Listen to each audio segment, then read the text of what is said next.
ভাই, একটা সত্য ঘটনা বলি আমার জীবনে, দোকানদারি ব্যবসার সম্বন্ধে। যখন ব্যবসা করতাম তখন একটা লোক তার ছেলেকে দিছে কাজ শেখার জন্য। আমি একজন টেলার মাস্টার কমার্শিয়াল এলাকায়। 10-11 বছরের ছেলে ছিল। এই রমজান মাস ছিল, তো আমরা রাত্রে কাজ করতে হইতো। আমরা কথা বলতাম, আজকে নাইট করতে হবে, কাজের চাপ বেশি। বলে হ্যাঁ ঠিক আছে করবো। তো ও ছেলেটা বলতো, মামা মামা আমিও নাইট করবাম। আমি বলতাম যে তুই কি নাইট করবি, তুই তো কিছু কোনো কাজ জানোস না, বেটা কাজ শিখ না, তারপরে নাইট করবি, তোর কি নাইট কাম, ঘরে যা গই। বলতে না আমি নাইট করবাম। আমরা ঘরে যা গই বেটা, বলে নাইট করবাম, তোর নাইট করবাম। এখন কারিগর একটা বলতেছে যে রাখি দেন না, চা আনার জন্য, এটা আনার জন্য, ওটা যা আনা, কত কাজে লাগবে তো। আমরা আচ্ছা ঠিক আছে নাইট কর। তখন নাইট করি।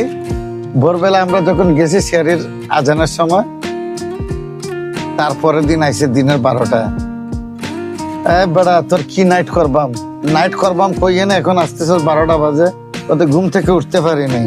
আমরা কালকে থেকে আর তোর নাইট করতে হবে না, তুই নাইট না করিস। আচ্ছা, ওরে ডাকি লয়ে গে, কারিগর এটা আসে নাই যে, ওরে চিনস ওর ঘর? বলে হ্যাঁ চিনি তো। তো যাই না, ওরা ডাকি লয়ে গে। আমি বলে তো চিনস, কিরকম চিনস, আরো বুঝাই কত। দাঁড়াল দাঁড়াল চুল, লেহাই লেহাই হাঁটে, চিনতাম না কি আরে? দাঁড়াল দাঁড়াল চুল, লেহাই লেহাই হাঁটে, চিনতাম না কি আরে?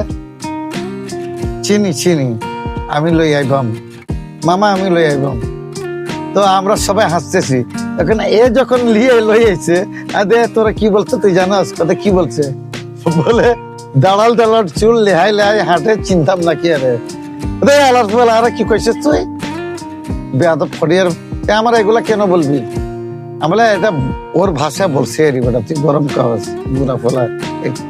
এর কিশোরগঞ্জের ডিস্ট্রিক্টের ভাষা বলছে আর কি। এই হলো ভাই একটা ফোনি ভিডিও। ভালো লাগলে লাইক শেয়ার আর কি সাবস্ক্রাইব করিয়েন। আর একটু হাসাইলাম আর কি, আপনাদেরকে হাসার জন্য বললাম।